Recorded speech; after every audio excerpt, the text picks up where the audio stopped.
So, for those of you that don't know, this is my first inaugural guest. How My exciting. love, my sweet, my honey bun, Mr. Welch. Hello. So, on this podcast, we don't use first and last names because I don't want y'all running up on people that I know or running up on me. Yeah, I'm not here for that. Yeah. Um,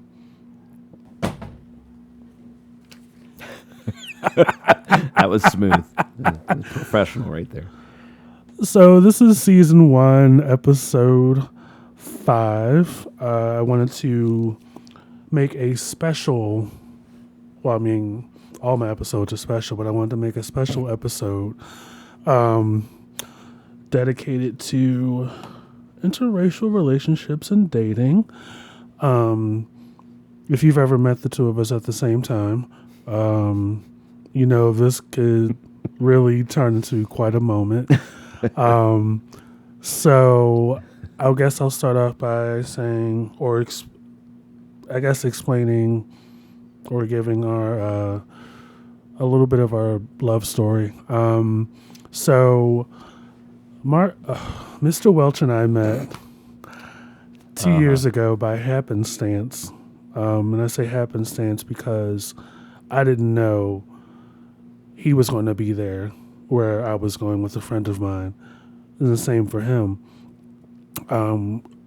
Each of us have a mutual friend. Each of us have a mutual friend who we love to death, Mr. Grant. And it was one of those things where it was 4 of us at the table, and Mr. Grant looking back, Mr. Grant made sure that I was sitting directly across from Mr. Welch. I wasn't paying it any mind. I thought that night we were just hanging out. And we were just, I think I was pretty hungry, so I think I was focused on food at the time. So Mr. Grant was sitting next to me, Mr. Welch was sitting across from me, and then Mr. Welch had a friend sitting next to him. And throughout the course of the night, it started out like we were trying to check each other out without the other person noticing. We both failed. You give me more credit than I think I deserve. I lack subtlety in this area by a lot. I think my lack of subtlety is more gradual over the night, for the most part. So, Oh boy. there was definitely an energy. I'm not going to get into what happened in the bathroom. No, we're not. It's too early for that. Oh please, I have the adult content disclaimer on my videos on YouTube. You have to be 18 to listen to this. But I don't go into a lot of details as far as like personal sexual stuff. I will say that things gradually built throughout the night. There was an immediate an immediate feeling of We were both energy. turned on. We were. So for me, I know that I was definitely attracted to him. I, for one, in my personal experience, I never think that I'm attractive to somebody.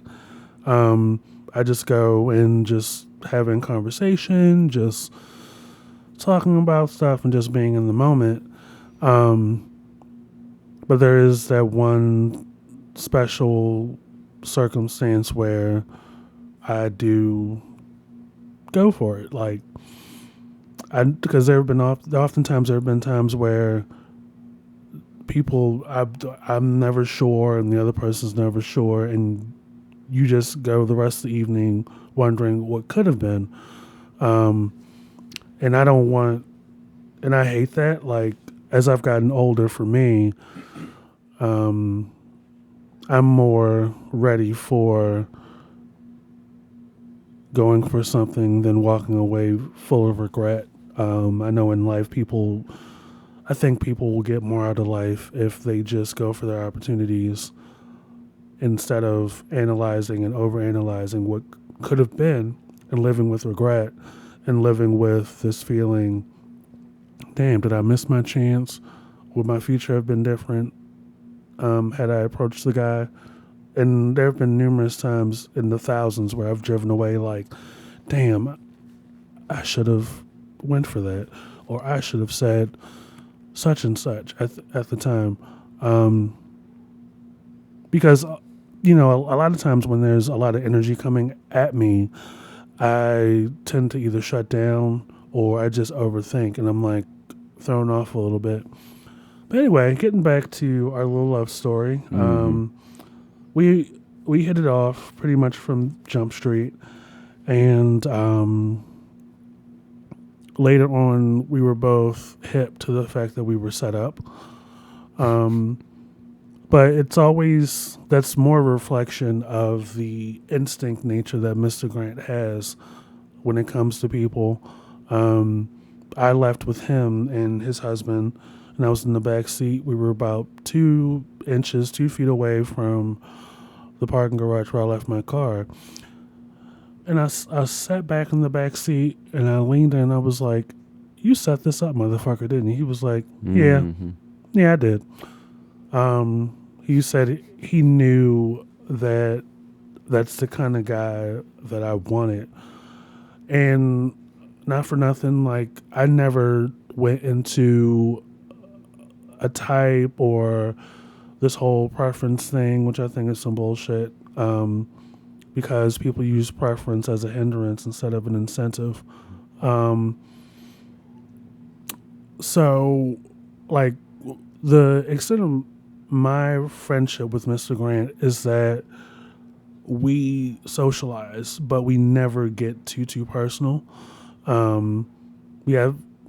It did start off as something intimate, and it flourishes from that, which is just a reflection of the quality that of Mr. Grant and myself, is that we are two mature men that can have a friendship flourish from having sex. And I've known Mr. Grant about 4 or 5 years. And he's been nothing but good to me, and I hope he feels the same way about me. But at any rate, that's the beginning of our love story, and it's been quite a ride ever since. I will say I don't primarily go seeking to be dating interracially. I like people that like me. I love people that love me. It's just that simple. But every relationship I've ever had, there's always this shy moment that I have when I'm about to expose my boyfriend, partner, husband to something culturally. I know I was talking to Mr. Welch a couple of days ago. I think it was Wednesday, where I was a little shy, a little hesitant about exposing him to Boondocks. First and foremost, because they use the N-word a lot, and I know people tend to get sensitive to that, or they tend to get emotional about it because they think it's hurtful to me. But surprise, surprise, what a lot of people don't know about me is that in certain situations, the N-word turns me on. So I went into that and I was like, is he gonna pick up on the humor? Is he gonna pick up on the satire? I put it in, and I wasn't sure how you felt about it. But we talked a couple of days ago, and he's more aware of it than I am. I knew about the Boondocks from when it was a comic strip, and I couldn't really it didn't connect with me at the time. Because I look at comic strips and I'm like, you really have so many frames to get to the joke. But it's more Boondocks is more impactful as a series anyway. They have more time to put in a lot of references and to imply a lot of things, and you get a lot of context. So when I put it in, I was like, we were watching it, and I'm looking at them, and I'm looking at the Boondocks, and by this time I had already seen like 4 seasons of it. So the episodes that we were looking at, I'd already seen. And I'm still busting up laughing at the same episodes like they just came out. But I'm still looking at them. I lean back and I'm still looking at him, and I'm like, is he okay? Is it funny to him? Is he upset? What's going on? I think it's important to say that I don't watch a huge amount of TV, just kind of as a rule, and it takes a lot to get me to really laugh out, like to literally laugh out loud. So I think I'm kind of, I don't know. I think sometimes I forget that laughing is something that you do, which is weird to kind of conceptualize that. But yeah, I like it. I like all manner of humor, and I like things that are irreverent about life in general and experiences of different people in different ways. And that's good. I wish more people were like that. I know going into an interracial relationship, I think I'm more considerate and more aware. Not that I'm like afraid or nervous. I just pick certain movies, or I tend to lean towards more African American cultural movies. There is some non AA culture movies that I have as well. But if I wanted to pick something up that I think they haven't, my boyfriend hasn't seen before, I would put that in and just hope for the best. And I don't know why. I don't know where I get that from. I don't know. It's not a need. It's more so, oh, there's a movie. I just so happen to have this. Let's put this in. And it's entertaining and funny and everything to me. So I don't know. I know that like even to this day, like people don't embrace interracial relationships, and I don't get why that is. I know that like in the community, there's kind of like a hierarchy as to relationships and dating and intimacy, and with that hierarchy, the treatment tends to be different. I know from my experience, guys that are Caucasian, European, or whatever tend to predominantly go for other white guys, and then there's probably like Asian somewhere under there, and then some kind of variation or incentive to the white guy or the Asian guy, and then like the black guys either at the bottom or just not on the I guess I wouldn't say chain because people can take that somewhere, but somewhere in the hierarchy we're either at the bottom or we're not on there at all. So it's just interesting to me that like the energy is just never the same, or we don't, like if I go to like karaoke or if I go to put myself out there, like the hooting and the hollering is not the same, or people are just not as excited. And it's not so much of, knowing somebody, because it's just a public space. You don't have to know somebody, but people get really, really quiet, or people get really, really, I guess, turned off or turn their back and just go on. I don't know. I was just sitting back and giving you space, but I I'm still trying to put together thoughts. So Okay. yeah, keep going. So sure. Plug away.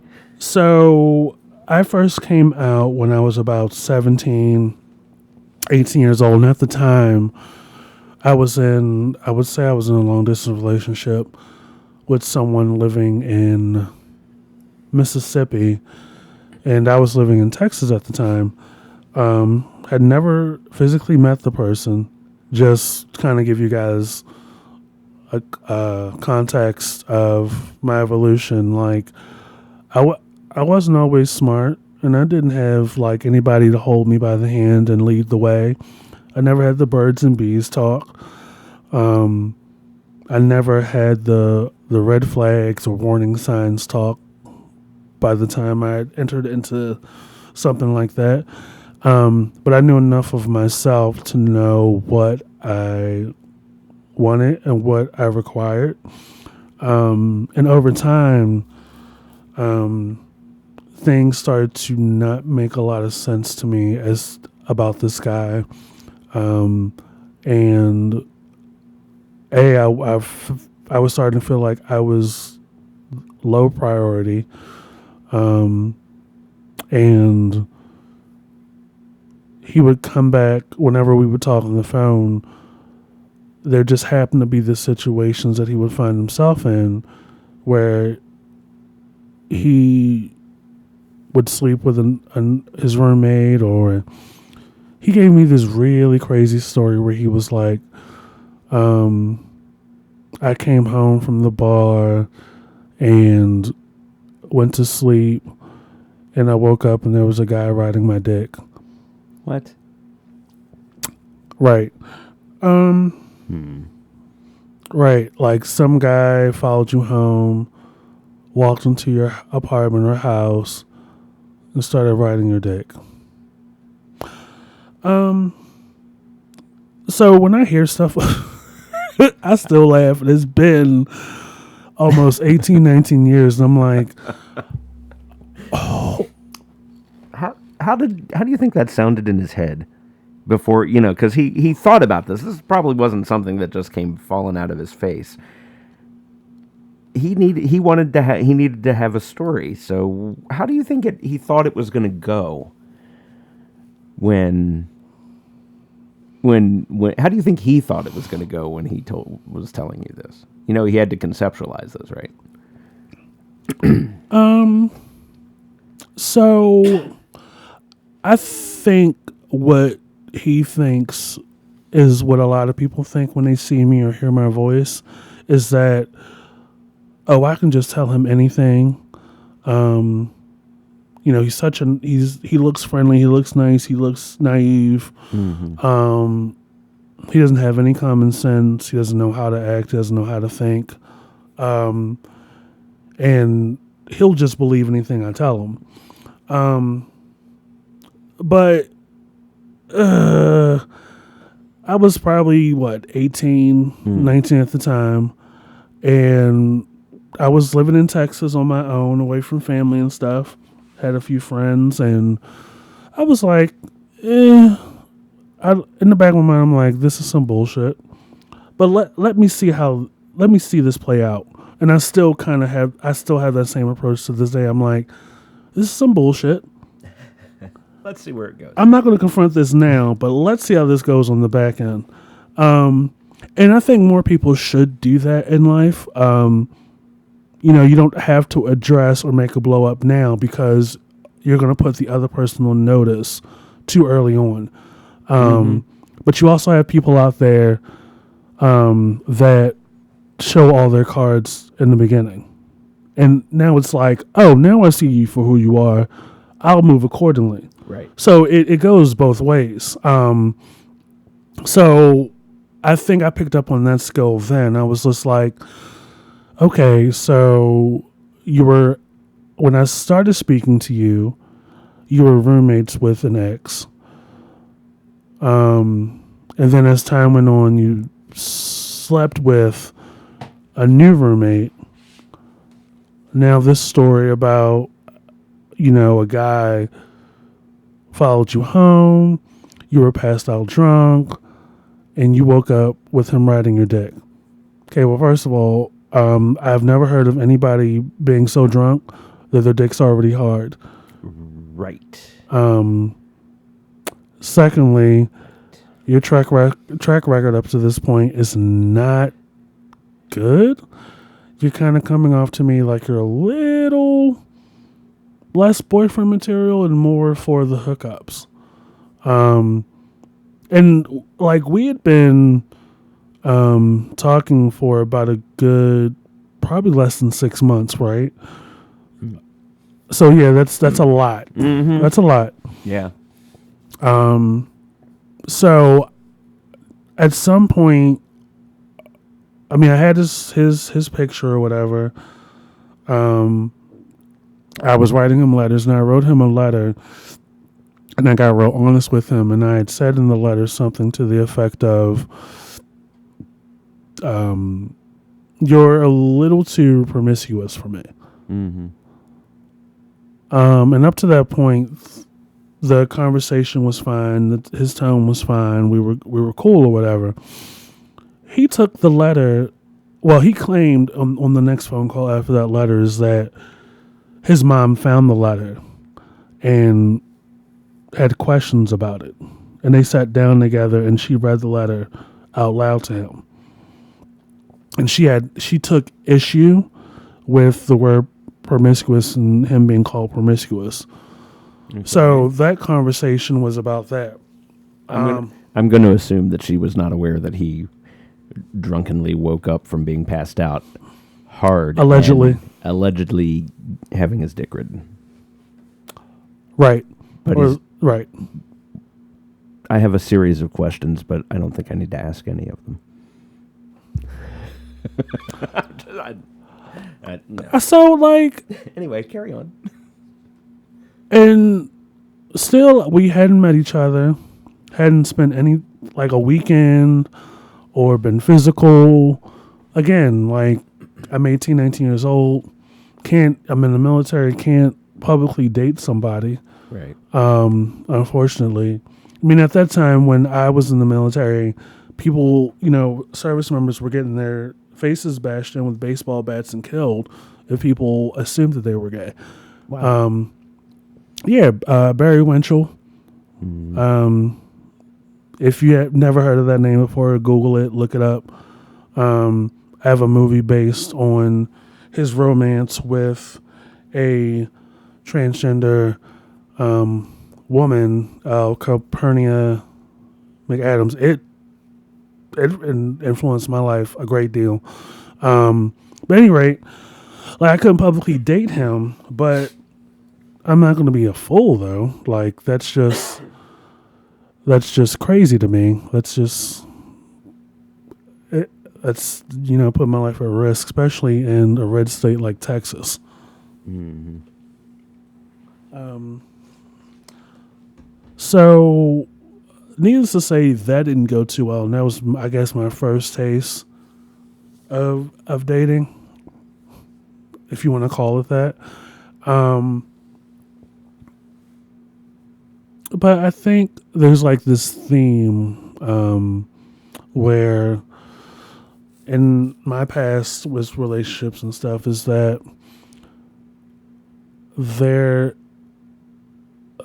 the chances and the opportunities that we give one another are not the same. I don't know if that comes from our own individual childhoods or just our experiences with people. I know for me, the norm is for me to give a person 2 chances. And sometimes it may not work the first run. The habits are still the same that caused the relationship to go down. But I'm still optimistic that, hey, some space apart would be good for the other person to kind of improve and for me to reflect. And then we'll try it again if we want to. There was a relationship that I had about 8 or 9 years ago with someone that I gave them 2 chances. The first time they caught me cheating. They thought that after they did that, they said they thought all along that I was, which I wasn't. And the way they went about finding the information caused me to believe that this is kind of a theme with them. What they did is, as I was asleep, they went through my phone, which wasn't locked at the time, went directly to my emails for whatever reason, sent those emails to their email, and read them out loud while I was sleeping. I just happened to wake up, and the first thing I heard when I woke up was, "Are you a prostitute?" No, I'm not a prostitute. Mm-hmm. And what inspired them to ask me that was around that time, I had a lot of overtime in my job, and I was working a lot of that overtime. Right. So I had all this money that was pretty much just going towards him and us. And he must have thought that I got that from sleeping with this guy. But that's problematic because of all the professions you could have chose, a part-time librarian, I could have been teaching kids from Africa in my part-time. I could have been sweeping at the KFC. I could have been like mopping the floors at the supermarket. But a prostitute? Right. Like, nothing against sex workers and prostitutes. I think they are the most fascinating people in the world. I'm going to go off into a tangent. I know it. When I was about 14 years old, kind of going back to There Was No Birds and Bees talk. So when I was coming up as a teenager, my mom was working third shift. There was nobody at home, but we had cable. So when I was 14, I remember turning to HBO. It was like 11 o'clock, midnight at night. And they had these things called America Undercover or something. And it was like they would set up these secret cameras in taxis, or they would follow prostitutes and stuff. And I was like, this is some exciting stuff. Like, they would go in jails, and the guys would get all explicit with what happens in jail. But I remember like watching like a run of the series where they follow pretty much hookers and prostitutes. There's a place up in New York City called I think Brewers Point, and the show was called Under Brewers Point or whatever. And they would literally interview the prostitutes. They would give their backstory, and there'd be some footage and stuff. And then they would follow them on dates. They wouldn't be all, the camera wouldn't all be all up in the car window recording, but they would have the mic on while they're on their dates. And the lady's literally getting fucked in the back seat by a trick. And she's talking about my cha-cha's dry and all. I'm like, wow, this is real. This is really something. Like, I mean, I knew that prostitutes existed. I mean, I'm from Baltimore, and I remember like my mom's boyfriend at the time. Nobody knows this. My mom's boyfriend at the time actually took me down to Wabash Avenue to try to get me with a prostitute. Oh, wow. Yeah, he pulled over on Wabash Avenue, right under the overpass where the subway train was or goes across, and he was he's like, we're gonna get you a prostitute. So there's this thing, and I'll go into details later on another episode about that. Like this need to I guess, masculate a boy that you think is gay. Which, looking back, I think that's what his goal was. He thought that I was probably going to turn out gay, and thought that maybe he thought that being with a woman would not make me that way. He didn't think I picked up on that. But looking back, there were a lot of questionable activities in my childhood in general that made me wonder. But anyway, I went to that tangent for some reason. And then I'm going to come back to talk about relationships. But like a prostitute, though, like, I mean, first, I wouldn't have the time working at the very least a 40-hour work week, doing the overtime, a 40-hour work week that starts at 6 a.m. every day. Mm-hmm. Then do 2 hours of overtime every day for 5 days. Maybe do 8 on Saturday and 6 on Sunday. Sex is the last thing on my mind. But I was dating someone that just spoke his mind. But at some point, like when you do that, what else is there to say? So that was very interesting to me. I know that I can be a sexual person, or just I wouldn't say in heat, but like very. I know what you're trying to say, but I would describe it as in heat. No. I am very flirtatious. It's true. I recognize that. That just comes out.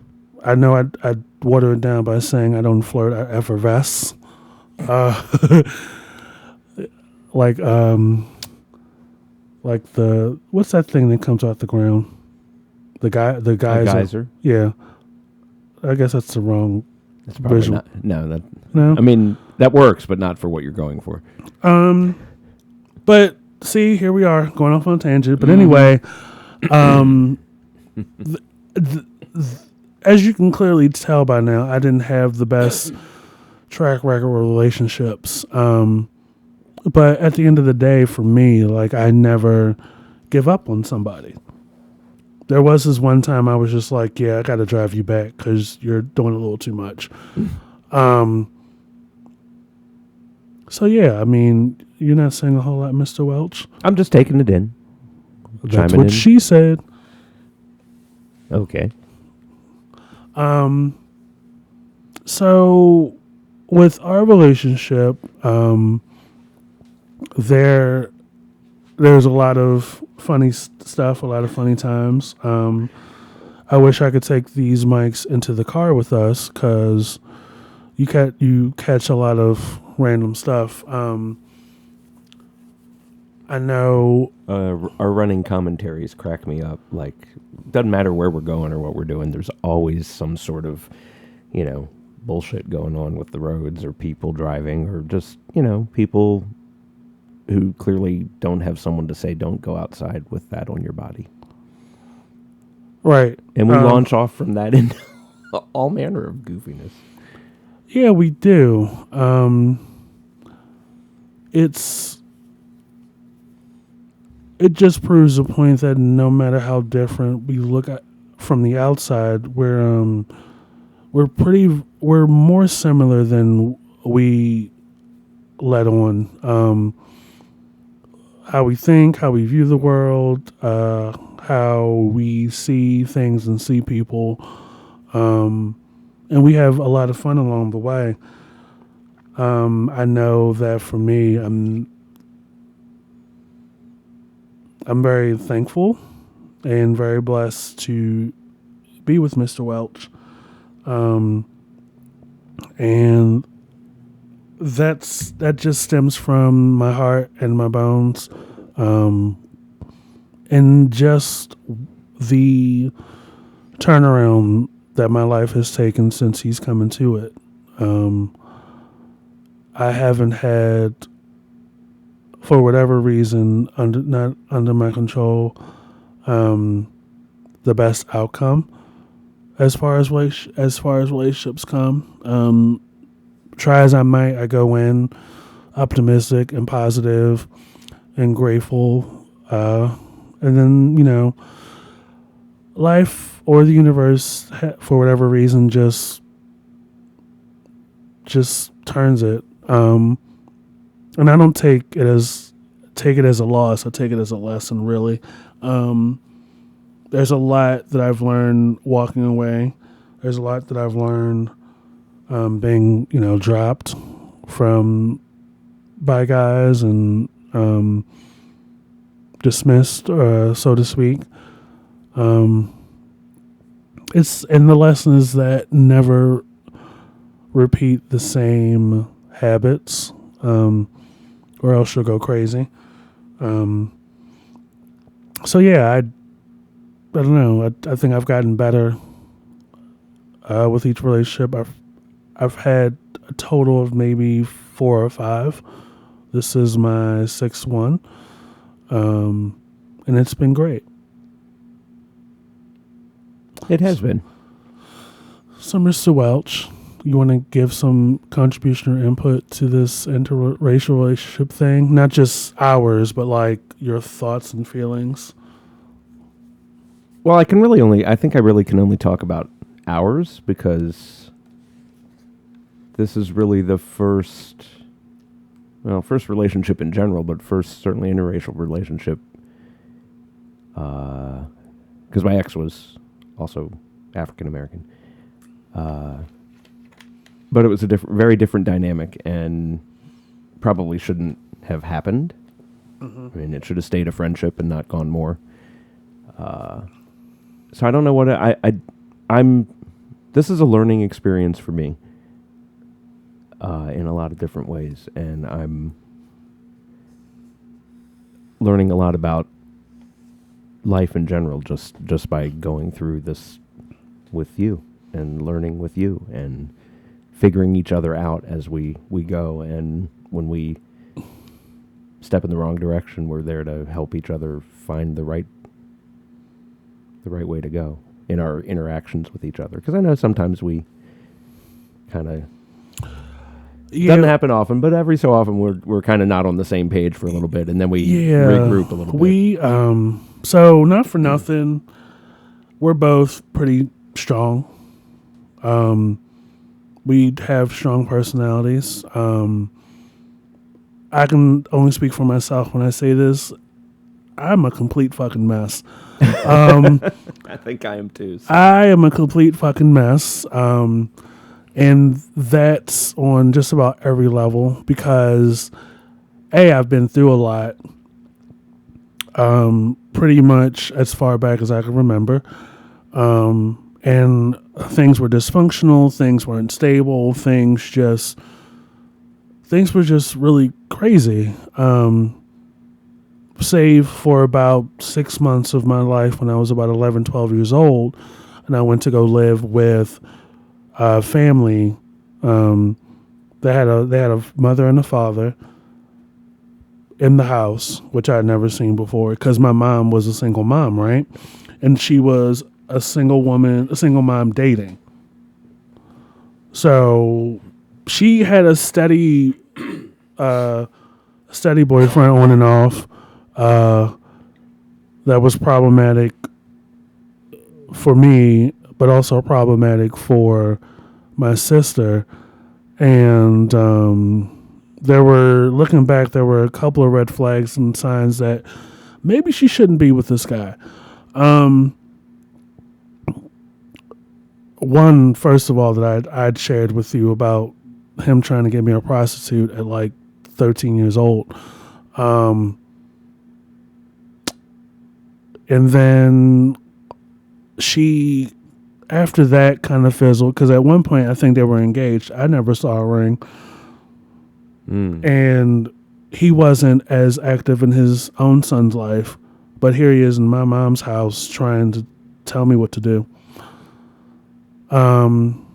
But after that fizzled or whatever, I think finally she kind of was having her fun, sometimes while I was there. And then there was this one time she disappeared for 2 weeks. Okay, wow.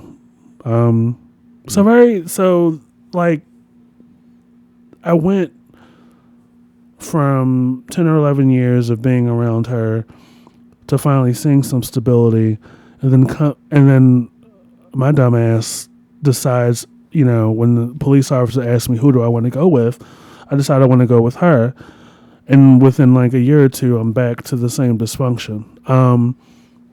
So I never had a consistent model. I had a taste of what a stable relationship looks like, because my aunt and uncle are still married. They got married when I was 4.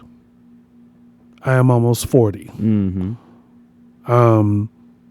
They had 2 kids. He has 2 older children. And that is, there are other people in my family that have been married almost as long, but it's only one other married aunt. My mom's not married. The younger uncles are not married. My oldest uncle has probably gone through 2 or 3 marriages. So it's not. It's something. But anyway, like, I never had a model of a stable relationship, so I kind of just went into each one being who I am. And it's different. Relationships or who you are in your 20s is different than in your 30s. I know in my 20s, I know that I wanted the first official relationship that I had, the sex was great. And so to go from that to not having like almost no sex, I was looking for it elsewhere. And when I got the chance to see the first ex, it was for something pretty serious.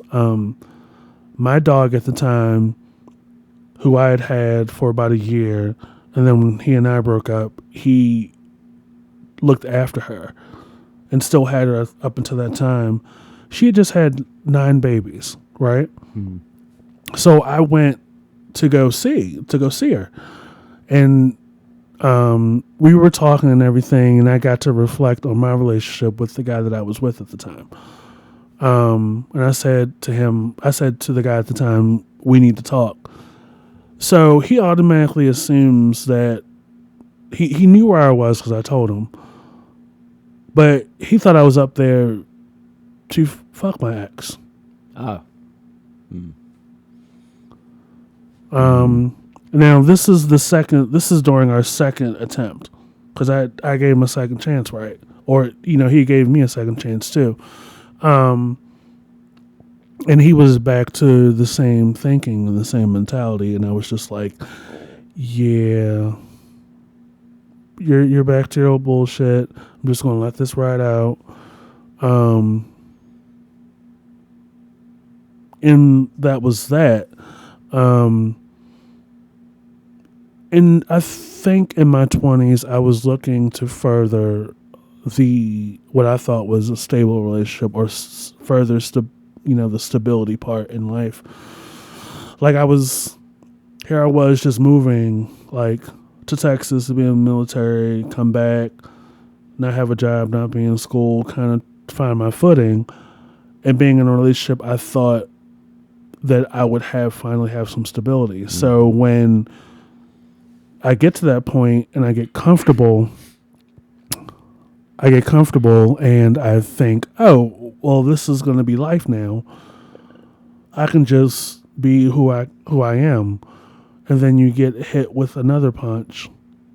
And after you've moved further away to be with this person, after you've been in each other's lives, met the friends, had a great routine, a great life, and then you go to the phone one day and you pick it up and he's on the phone talking to somebody else.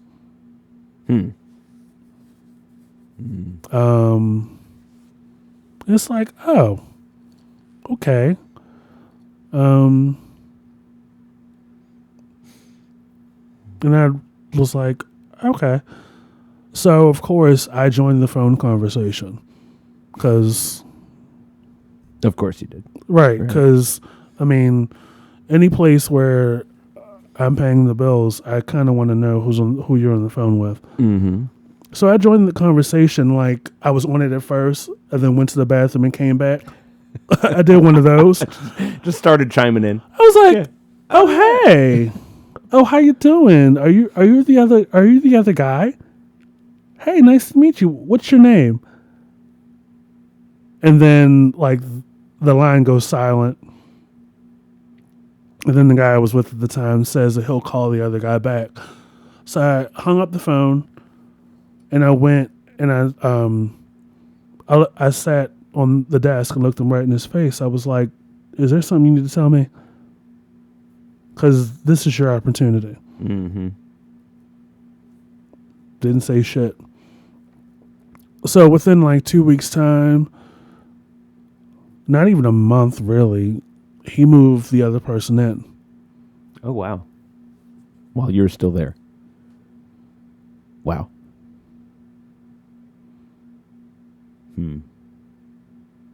How do you react to? I mean, how? So there's really not a lot that you. For me, my first reaction to a sucker punch is shock. Mm-hmm. Now, an emotional sucker punch, like you get over like a physical punch at some point, like a couple of days. You may be jarred for the first day. But an emotional punch, like, that takes longer for me. It took me about a good 2 or 3 months. Now, I'd moved upstairs because I'm not going to move in with family. I'm not going to move back to Baltimore. I'm not going to do that. I moved upstairs. I was spending a lot less time at the house. They were living in another room or whatever. I had a job to maintain. I think I was still temping at the time. I had a job to maintain, and I was like, that's how I guess I got through it. It's just staying busy. Mm-hmm. Of course, having fun and kind of fill the void. Even though while he had the other guy there, he was still having sex with me. So there really was no way to get over it healthy in that situation. Mm-hmm. Something did happen at the house where we all had to move. Yeah, my dog had found some mercury in the ceiling. Oh, wow. And the roommate at the time had called, I think, the state, and they basically shut the house down. Right. You don't mess with that. Right. So we all had to move. I think I was still addicted at the time to that guy, so I ended up following them down further south, and we had tried a triad. Mm-hmm. That was my first. Needless to say, it wasn't successful. But it started off okay at first, but they were already having issues. Okay, yeah. So there was already problems. Arguing a lot. He was spending more time with him than me. They were just, it was like I wasn't even there. And it was a lot. And the guy that he was with at the time, and this is before we even moved, I had started picking up on stuff. Like, while you're in the hospital, he doesn't come to see you, doesn't call you, doesn't check on you. And that habit continued in the new place. Matter of fact, while you were at the hospital, he was in bed with another guy. Oh, wow. But he had him under the impression that it was, that they weren't, that is normal in this other community. He was a furry at the time. So I didn't get it. Like, where people assume an alternate identity. Right. And then in that world, they do that kind of thing. Like, it's a virtual thing. Like, there's this whole virtual game thing. And of course, I think in his rationale, you can do that same thing in the real world. Okay. Okay. I mean, I went to the hospital a couple of times, sat with him, asking questions, even though we're not kind of as serious as, or whatever. And you're cuddling naked with another guy. Wow. Needless to say, I ended up coming. I was working 2 jobs and going to 2 schools at the time. And there was some other shit going on in the house too. Like, there was always this pressure for me. Well, I wasn't working 2 jobs at that time, but there was always a pressure for me to get a job by the lady we were staying with. And it was interesting to me because it was like, you're so focused on me, you should be focused on your husband, who's also a furry, but he had her under the impression that he sleepwalks, and he sleepwalks into other rooms and sleeps with other guys. But yeah, please just talk to other people about what you want me to do, like what I need to do. Oh, well, has he found it? Like, I would walk in the house, and the first thing she would say out of her mouth, not hi, how you doing? Are you okay? You found a job yet? What? I mean, so there was already a lot going on in that relationship, and then you have all these outside variables that influence, like, that stress people out individually. So needless to say, that relationship didn't work out. And then the third one I had was Matt. No, it wasn't Matt. It was the guy with the guy that I'd started talking about at first. I gave him 2 chances, and then he thought I was messing around the second time when I wasn't. But it's unfortunate, though, that, like, people just, for whatever reason, just don't believe. Like, they just think that they're with a person that's reckless and is just out here doing all kinds of crazy stuff. It's like, I don't gain anything from lying to anybody. I don't gain anything from deceiving anybody. Like, I am where I say I am, and I'm doing exactly what I said I'm doing. And relationships, I mean, like, I think I said this in a previous episode, a lot of people, as much as they say that they want honesty and truth, they can't handle it for the most part when they get it. right. They don't want to. They want an answer, but they're not prepared to hear it. They ask questions they're not prepared to hear the answer to. That's what I'm trying to say. Right. And thinking, as I said, as we were having the conversation about that just now, I was thinking about, and I wouldn't even say it was a relationship, but it was a friendship of some kind, at least to me, that went on and off for about 4 years.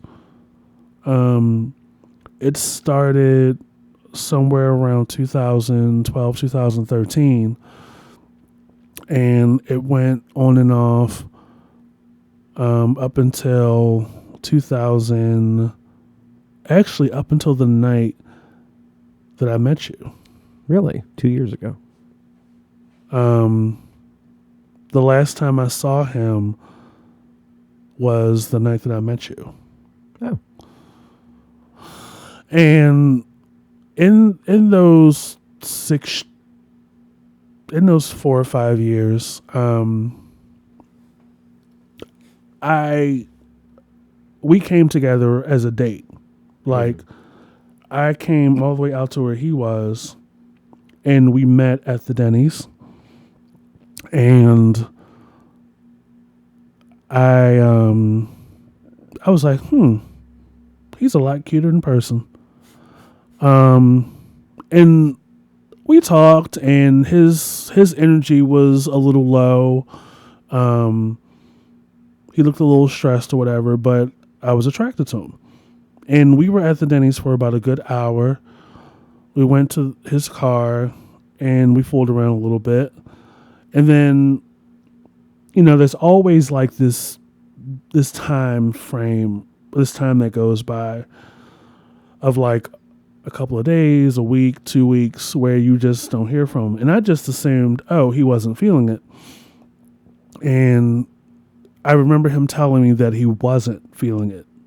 I was like, okay, cool. We can stay friends. See, the staying friends part is what trips me out. Mm-hmm. Like, we can just be friends. And then they just disappear for the rest of life. Right. It's not how that works. If you're going to be friends, it takes effort. Right. Especially at that point. I mean, it might not have taken as much effort previous, but, you have to be willing to maintain friendships. And like any other relationship, you really just, it isn't something that just sits. If you stop, it kind of goes on into hiatus. It just kind of goes on hold.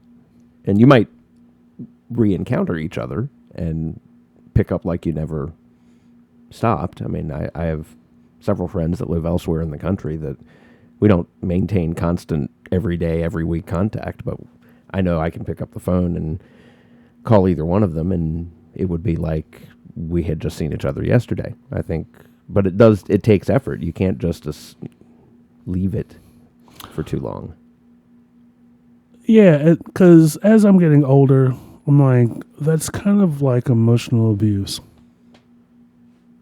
It may be a reach for some of those that hear it, but I think it's time in this life for us to be completely honest and completely real with how we feel and what we think. I mean, tact is most important, and for me, I know that I sit on things a while so I can come up with a tactful way to deliver the message. Mm-hmm. And I think for the most part, I get that. I've gotten that right, but there's still that 2% where I'm in the moment, and I don't know if it's out of excitement or rage or adrenaline, where my tone and my tact isn't the best at the moment. And I digress. I apologize, and I move on. So he says, I wasn't feeling it. Let's be friends. That's fine. You're not feeling it. That's cool. I always ask why. Mm-hmm. A lot of people don't. And I think that throws people off when I say why. Okay. And it's not out of like arrogance or anything. It's just I'm very fully aware of what I bring to the table, and that it's taking so much for me to get to this point. Like, people don't understand. Like, dating, relationships, you got to get nice and fresh and clean and dressed and put all this shit on, and you're going over all this anxiety stuff, it filling in your head. Mm-hmm. You want to But- try and look good and feel good and all of that. And you want to go into this on the right foot and leave with the right foot. And I know in my history when it comes to dating, like, both parties are having a good time. And they're giving, the other person's giving the impression or the guys that they're having a good time. You know, you're laughing, you're doing impersonations, you're talking about similar interests. You make out, you fool around, fool la la, whatever. And then the next day they say, oh, I wasn't feeling it. They just, or they don't answer the messages. Mm-hmm. Couple of days go by and you hit them up again and they say, oh, I wasn't feeling it, I'm sorry. What was it, like a nut in your balls that just left and just doesn't come back? That's Right. what we're doing. Like you jerk off and you come and you be like, oh, I'm good now. Oh, I'm good now. Oh, I'm good. Oh, I'm good. I don't need anything else now. Sir, we still have, I just spit on the damn mic. Sir, we don't, like, huh? Why? Like, why now? Right. And I mean, if that was what it ended up being, why hide? Why not just say at the outset, the next day or whatever, when the initial message, why not just say, you know, that was fun, but... And why give the impression that you were pretending? Because that's essentially what you're doing. Right. Like, we go on a date. You and I go to Tony Roma's. They have the best ribs. Me and you go to Tony Roma's. Side note, he hasn't taken me there yet. Well, the one that was on his meals is not there anymore. I know. I was so upset because I was like, I grew to love them when I was living in Texas. They're all over the place in Texas. Anyway, But you and I diverted you. You and I go to Tony Roma's. Now, try to erase. try to go into this like you just met me. This scenario like you just met me. Not the past 2 years of me being who you love. Okay. I'm trying to think back to February 2nd of 2018. All right. Just try. Okay. So me and you go to Tony Roma's and we're looking over the menu and I make a few jokes about certain things and we talk about work, similar interests. You and I have talked before the date. Mm-hmm. Usually for me, like the standard is I would talk to a person for about a good week before scheduling something. And that's a lot of time to have a good feeling for somebody, right? So I know what I'm getting into and I'm comfortable. Get there, having a good time, we're eating, we're flirting, you're smiling most of the date. And I'm not saying that's always the case, but when you're talking, you do tend to smile and do whatever. Things are going well, and I get a good feeling that there will be a second date. And at some point during the end of the day, I do ask, would you like to see me again? And they say yes. Okay. So this is all setting an expectation. Right. So we take our food to go, pay the bill. We talk and we socialize afterwards, and you have a feeling. I have a feeling that there's a kiss that's coming. At this point, for me, it's usually 50-50 whether I take the lead or somebody else takes the lead. Oftentimes I do.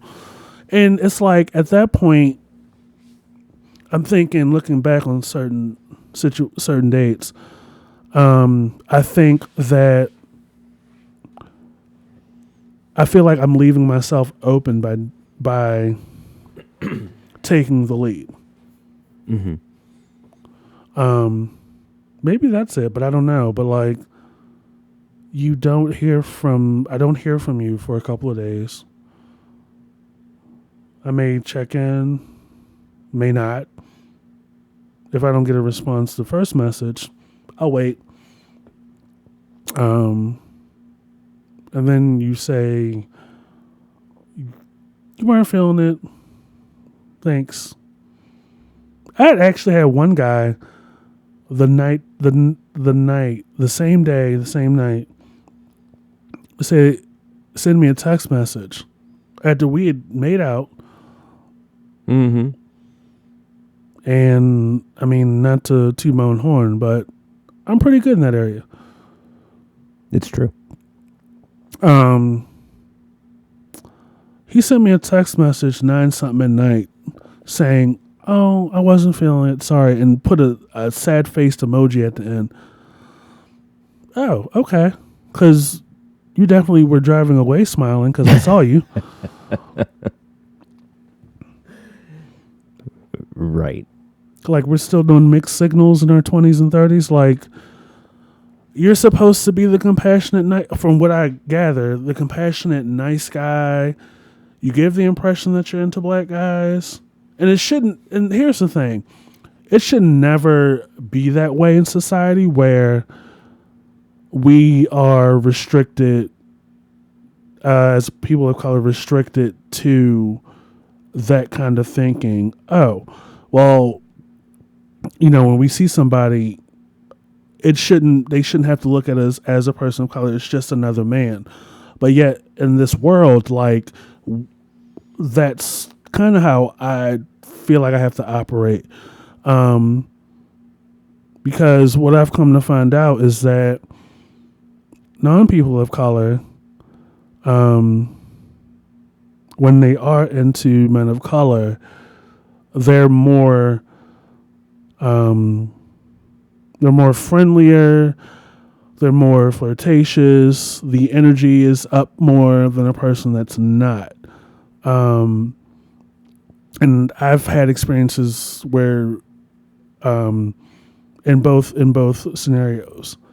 And I pick up on it and I'm like, okay, but it shouldn't have to be that way. It's like, why can't you just look at me as a person? And then you have people that I guess appropriate the culture, like the black culture. They wear the rap shirts or the R&B shirts, but they're not feeling or attracted to or whatever towards black men or people of color. It's always and that guy, he was like, he didn't go into any detail about his the guy that he was with. He was in an open relationship and on a date with me, which is fine. I was very much open to the idea of, I thought this was just, I went into it thinking this was just going to be a play kind of thing, which is fine. But yet and still, I was like, you're not feeling it at 9:30, but you were feeling it at like 12:30, 1 o'clock today. What changed? You know what I mean? Mm-hmm. You sleep on it? I don't know. But this whole dating thing, this whole hookup thing, like, it needs to come with a manual. Mm-hmm. Some instructions of IKEA level, and that's just deep. That's true. That little pen and ink dude with no neck. It kind of is. Are you talking about the IKEA commercial? No. I'm talking about the drawings that come with the thing that you're putting together. It's just a little blob of a vaguely human shape. At least the last one I've seen. I don't know if they could be full color with staged photography by now. I don't know. I haven't bought an assembled piece of furniture I've had to assemble at from IKEA in a long time. Well, I told you that I used to work in a call center. I don't think I knew that. I feel like I've told you a couple. So Well, you know, we drink whiskey. Sometimes I forget. we do. And often our best storytelling times are when we're both drinking whiskey. So, Right. So so you probably have. well, that's why I made the reference, because part of the 2-week training was knowledge of the catalog. Since you're working at the call center, and IKEA is international, so your calls are not only domestic, they're also international. And let me tell you, that catalog is a beast. So if the catalog is like that, could you imagine what the manual looks like? right. And that's the level of a level of manual that needs to come with this whole this dating hookup thing. Yeah. Just tell me what to do. When that Right, because people are still out here living and acting in this mixed signal thing, and then they wonder why they're still single. And it's like, you have such a good time, but then you have people out there that go out into they go into these apps and they have their profile portrayed like they're looking for a relationship, right? But as soon as they get that nut, they get that playtime, the energy's different. They scratch the itch, and they're done. And you're just invisible to them. And I'm like, Huh. oh, okay. Well, maybe you should change your profile to I just want to get a nut. pretty much, and not just relationship and friendship only. And it's happened to me a couple of times. One actually went a little while longer than the other. There was one back in 2017. It went for a couple of months, but most of that time he was away, and there was like a 3 or 4 week window where he wasn't returning my messages. Where did he go? I thought he went to Jupiter. I thought he went maybe to Pluto. So when like work, he was away. He just evaporated for a while from your perspective. Right. And it's bananas to me because I didn't approach him. He approached me. Right. I was at a table eating something, I don't remember. And he walked up to me. He walked up to me and had, conversation for me. And I looked up from the table and I was like, okay, this will work. This will do. He has an amazing set of eyes. And he has like a really, really nice eyebrows and a really nice smile and everything. I was like, yeah, this will work. So we had a couple of dates, and both of them were really good. And we kept the conversation going offline, right? So I was like, okay, this will work. This will, And we went to an amusement park. So he's an enthusiast of roller coasters, right? Me, I think amusement parks are overpriced. Amusement parks and all this, and I'm not big on roller coasters, probably because I haven't been on that many. Right. But because we're dating, or I believe we're dating, I'm going with you. Mm-hmm. If this is going to be our next date, I'm going to go like this. I'm going on every ride with you. But I forgot, even as we went up to the box office and we were walking through the park, that he is a roller coaster enthusiast. Oh, yeah. So he wants to get on all of them. Yeah, for the most part. But here's the thing. Even after we ate, you wanted to go right on a roller coaster. No. I don't like roller coasters to begin with. So we got on one, I think that, well, it was the last one for me for obvious reasons. Got on one towards the end. I threw up. And it was, needless to say, it was a solid ride back home. It wasn't much conversation going down, but there really wasn't a whole lot coming back because I just thrown up. I mean, that does kind of put a damper on Right. the festivities. And I can't kiss you Right. because I'm not gonna do that. Right. I mean, I love you, and if that happened, I would not be kissing you until mouthwash was made available.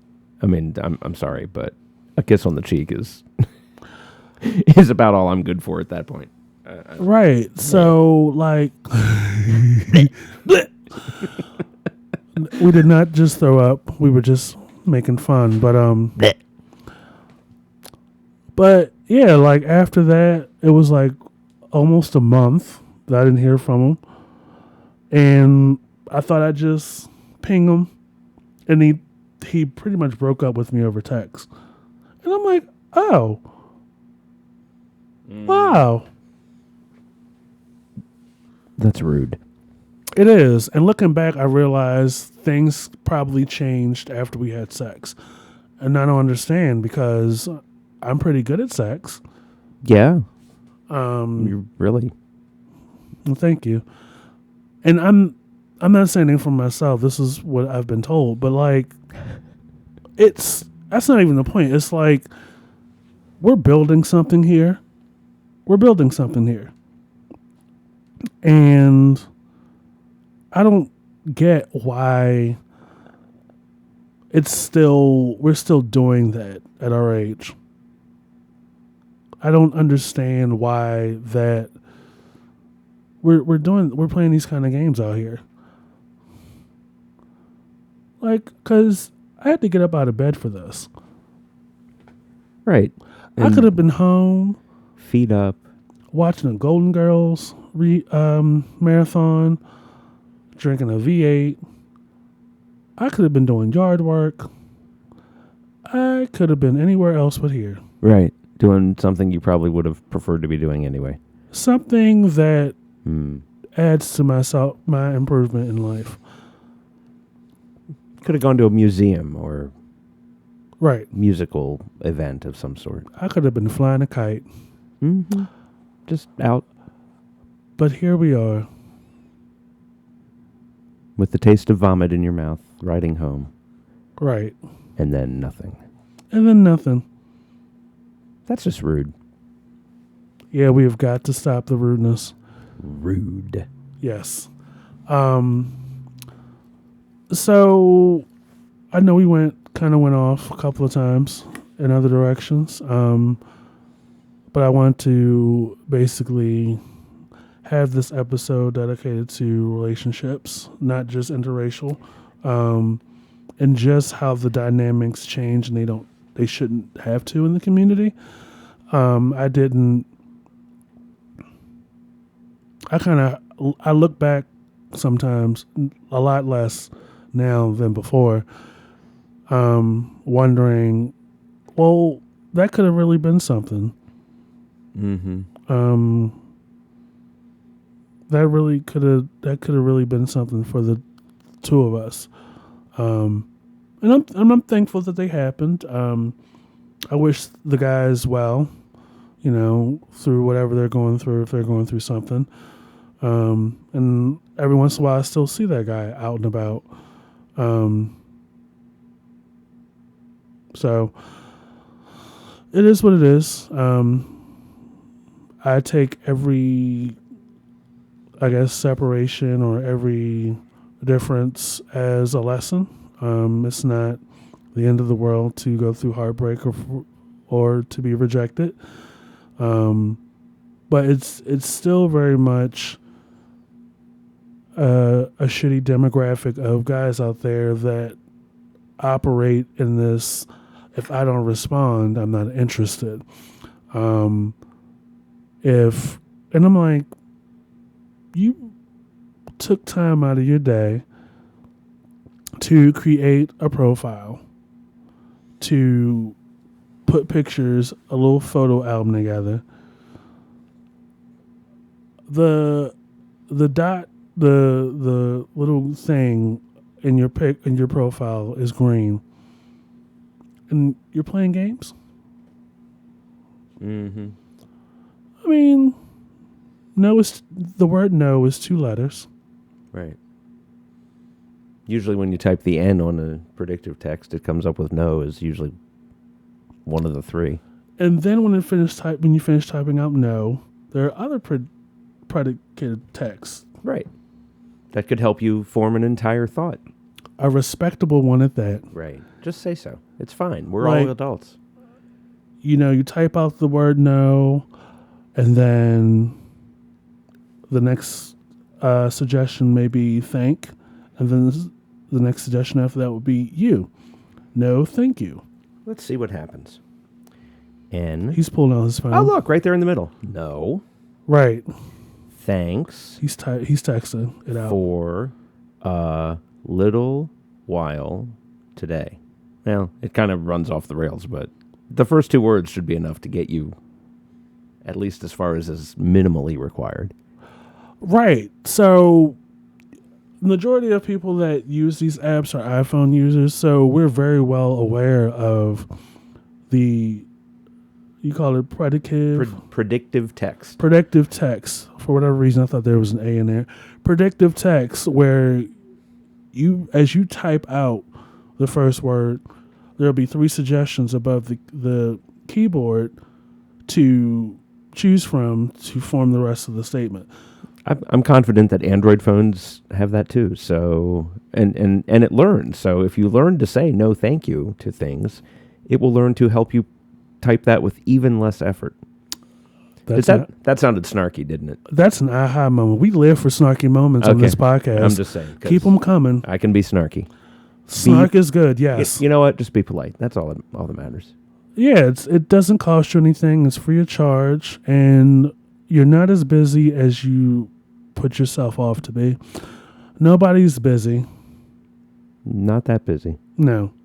I mean, you can work a 14-hour day and still find time to type no thanks or sorry, I'm not really, I thought it was a nice night, but not really feeling it. That's okay. It's fine. I can handle that.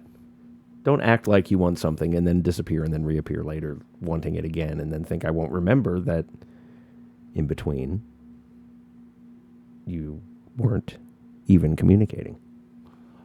Right. And I think we're going to go ahead and Stop on this plethora of episodes. This has been another great episode for our Refuse podcast. This is Mr. Fox and Mr. Welch. Be sure to subscribe. Stay tuned for more episodes.